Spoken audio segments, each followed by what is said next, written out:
اپنی آخرت کی تیاری بھی اسی طرح کرو جیسے دنیا کے امتحان کی تیاری کرتے ہیں۔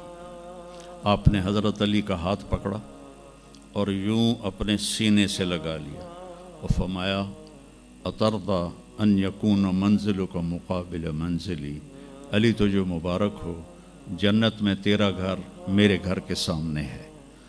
تو وہ رونے لگے۔ لیکن یہی علی جن کو خوشخبری ملی ہے کہ تیرا گھر میرے گھر کے سامنے ہوگا، کسی کو یہ خوشخبری نہیں ملی سوائے مولا علی کے، وہ رات کی مناجات میں روز تڑپتے روتے ہوئے یہ کہتے تھے آہن آہ من قلت الزاد و بعد السفر و وحشت الطریق، ہائے اللہ، ہائے اللہ، ہائے اللہ، میرے پاس عمل تھوڑا ہے۔ تھوڑے عمل والے کا گھر نبی کے گھر کے سامنے بنتا ہے؟ میرا عمل تھوڑا ہے، رستہ تنہا ہے، کبھی دیکھا نہیں اندیکھا ہے، یا اللہ پتہ نہیں میرا کیا بنے گا۔ یہ روز کی پکار اور مناجات تھی۔ اور پھر دنیا کو کہتے الیہ تغررتی، دنیا تو مجھے دھوکہ دیتی ہے، ہی ہاتھ غری غیری، چل دفعہ ہو جا کسی اور کو دھوکہ دے، میں بتتو کی ثلاثہ، میں تمہیں 3 طلاق دے چکا۔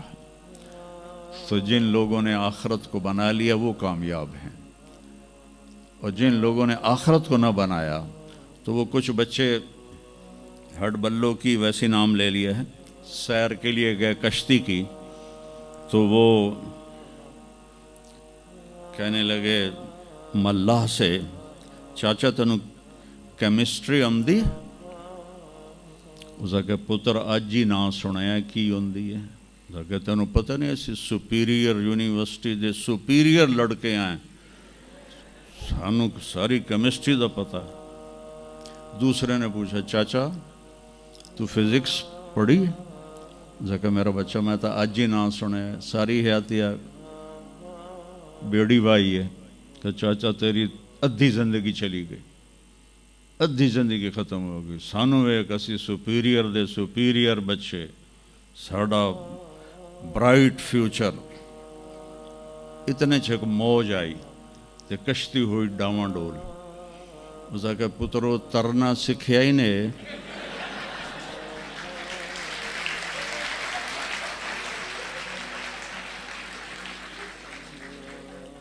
وہ آکھن لگے کوئی نہیں سکھیا، سوئمنگ پول کوئی نہیں سپیریئر ہے۔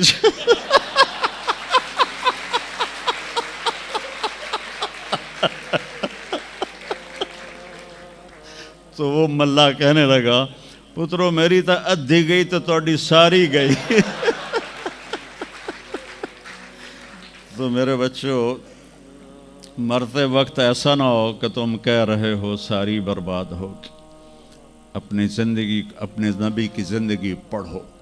چند تو فرائض ہیں جو میں نے ابھی پہلے گنائے ہیں، اس کے علاوہ سچ انسان کو عزت دیتا ہے، دیانتداری انسان کو عزت دیتی ہے، رزق حلال انسان کو بلند مقام باوقار بناتا ہے، اور اچھے اخلاق فرشتوں سے بھی اوپر اس کو لے جاتے ہیں۔ آپ نے فرمایا جس کے اخلاق اچھے ہوں گے میں جنت الفردوس میں گھر لے کر دوں گا۔ تو نماز کی عادت ڈالو۔ کچھ بچے جی نہیں پڑھی جاندی، دن میں کوئی ایک نماز ضرور پڑھو، جمعہ پڑھو، ایک نماز ضرور، پھر وہ 2 ہو جائیں گی، پھر وہ 3 ہو جائیں گی، پھر وہ 4 ہو جائیں گی، پھر وہ 5 ہو جائیں گی۔ میں نے جتنوں کو بھی یہ نسخہ بتایا وہ سارے اللہ کے فضل سے، گورنمنٹ کالج میں میرا تھا ساتھی، تو وہ پھر شفٹ ہو گیا انگلینڈ، تو کوئی 40-45 سال بعد اس سے ملاقات ہوئی، یہاں پاکستان آیا ہوا تھا۔ تو میں نے کہا کہ نماز پڑھتے ہو؟ کہنے لگا نہیں۔ جمعہ؟ کہنے لگا نہیں۔ تو میں نے کہا اچھا ایسا کرو، ایک نماز شروع کر دو اور ایک جمعہ شروع کر دو۔ یہ ایک فرد کا واقعہ نہیں، ایسے میں ہزاروں بچوں پر بچیوں پر تجربہ کر چکا ہوں، اور وہ 5 وقت کے نمازی بن گئے۔ تو 2 دن کے بعد فون پہ بات ہوئی تو کہنے لگا یار تو میں نے ایک دسی آئی میں تو پنجے شروع کر دیتی ہیں. وہ ڈرنکنگ بھی کرتا تھا, کالج کے زمانے میں بھی کرتا تھا. کہنے لگا لو جب میں نے نماز شروع کی تو میں نے کہا میری توبہ, میں شراب کو بھی ہاتھ نہیں لگاؤں گا. نماز ایسی چیز اپنی زندگی. اگر کسی کے لیے رخصت ہوتی تو حضرت امام حسین علیہ السلام کے لیے رخصت ہوتی میدان کربلا میں. لیکن کیا جنت کے سردار, جنت کے نوجوانوں کے سردار, اور جنگ سے پہلے اونگ آ گئی اور آنکھ کھلی تو مسکرانے لگے. تو بہن زینب علیہ السلام نے پوچھا یہ کوئی ہنسن دا ٹائم ہے, اتنی تو مصیبت آئی کھڑی. کہ بہن اللہ کے نبی خواب میں آئے ہیں, فرما رہے ہیں بیٹا میں لینے کے لیے آ چکا ہوں. تو اب یہ نماز نہ پڑھتے تو ٹھیک تھا, اتنا تو قتل و غارت چل رہا تھا. لیکن جو ہی ایسے سورج ڈھلا تو آپ نے زہیر تھے آپ کے رائٹ سائڈ پر جھنڈا اٹھانے والے, اور لیفٹ پر تھے حبیب, اور درمیان میں تھے عباس اپنے بھائی. تو آپ نے زہیر کو بلایا, کہا یہ شمر سے کہو تھوڑی دیر رک جاؤ میں نماز پڑھ لوں. تو زہیر نے شمر سے کہا, تو شمر نے کہا ہم جنگ نہیں روکیں گے, ہم سر اڑائیں گے. تو انہوں نے واپس آ کر کہا جی وہ انہوں نے جنگ روکنے سے انکار کر دیا ہے. اللہ کی قسم اب ان کے لیے کھلی اجازت تھی کہ یہ چھوڑ دیں اور سر کٹا دیں. لیکن آپ نے فرمایا سر کٹ سکتا ہے, نماز نہیں چھوڑ سکتی. آپ نے کہا آدھے لڑو آدھے نماز پڑھو. تو آدھوں کو جنگ پہ لگایا, آدھوں نے نماز پڑھی. پھر ان آدھوں کو جنگ پہ لگایا اور جو جنگ پر تھے ان کو نماز پڑھوائی. سب کو ظہر کی نماز پڑھوائی, اور عصر سے پہلے سب کے سر کٹ کے نیزوں پہ چڑھ چکے تھے. وہاں 1445 سال میں ایک واقعہ ہے جہاں نماز کی رخصت نظر آتی ہے.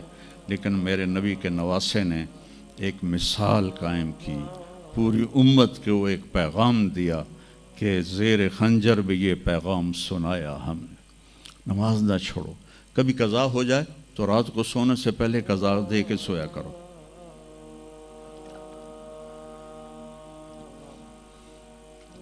آپس میں کوئی لڑے ہوئے ہو تو کم از کم آج اتنی میری مان کے اٹھنا کہ صلح کر لینا.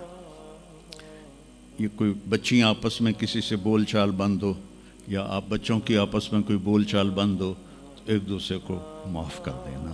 اس سے آپ کے دلوں میں علم کی روشنی زیادہ آئے گی. آپ کے دل میں بغض ہوگا تو علم آئے گا نہیں. تو اگر اپنے حافظے کو اچھا کرنا ہے, اگر اپنے حافظے کو, تو دل سے سب کی نفرت نکال دو, اور پیٹ بھر کے کھانا نہ کھاؤ, اور اپنی نظروں کی حفاظت کرو. آپ کا حافظہ 16 سال والا رہے گا 70 سال تک. حافظے کو خراب کرنے والی یہ چیزیں ہیں. پھر جن سے پڑھتے ہو ان کو عزت دو, ان کا ادب کرو, ان کا احترام کرو. باب العلم ہے حضرت مولا علی کا, میں غلام ہوں اس کا جو مجھے ایک لفظ نہیں ایک حرف, جو مجھے ایک حرف بھی سکھا دے علم کا, میں اس کا غلام ہوں. تو جو آپ کے ٹیچر ہیں یا لیڈی ٹیچر ہیں, وہ آپ کو جو کچھ بھی پڑھاتے ہیں, ان کا احسان ہے آپ پر. آپ ان کو عزت دیں, ان کو احترام دیں. ان میں سے کوئی دعا دے دے گا آپ کا کام بن جائے گا. تو میں اسکول میں تو دعائیں لے نہ سکا استادوں کی, لیکن جب میں مدرسے میں داخل ہوا تو میں نے اپنے سارے استادوں کی دعا لی ہوئی ہے, ان کی عزت اور ان کے احترام سے. تو چونکہ آج کل بہت زیادہ آزاد ماحول ہو گیا ہے, تو وہ اپنے ٹیچر کو ایزی لیتے ہیں کہ کوئی ان کی بے عزتی کر دے, کوئی ان کے آگے بگڑ جائے تو اس کو برا نہیں سمجھا جاتا. لیکن بیٹا کتاب ایک ذریعہ ہے, علم آسمان سے آتا ہے, اور اس کے میں ذریعہ استاد ہوتا ہے. اور استادوں کو بھی کہتا ہوں کہ اپنے منصب کا خیال رکھو, اور اپنے پڑھانے کو اپنا فریضہ سمجھ کے ادا کرو. سر سے اتارنے والا کام نہ کرو, اور بھاگا دوڑی والا کام نہ کرو, بلکہ اپنی نسل کو تیار کرو. جس دن ہم اپنا علم یہیں سے حاصل کریں گے, اور باہر یورپ جانے کی بجائے اپنے ملک میں ہمیں اپنا علم ملے گا تو پھر ہماری عزت کا دور شروع ہو جائے گا۔ جب تک ہم علم میں غیروں کے محتاج ہیں تو ہم انہی کے محتاج رہیں گے۔ تو یہ چند ایک باتیں آپ کی خدمت میں ہیں، اور جب آپ کو چھٹیاں ہوں تو تبلیغ میں کچھ وقت ضرور لگائیں، اس سے آپ کو فائدہ ہوگا۔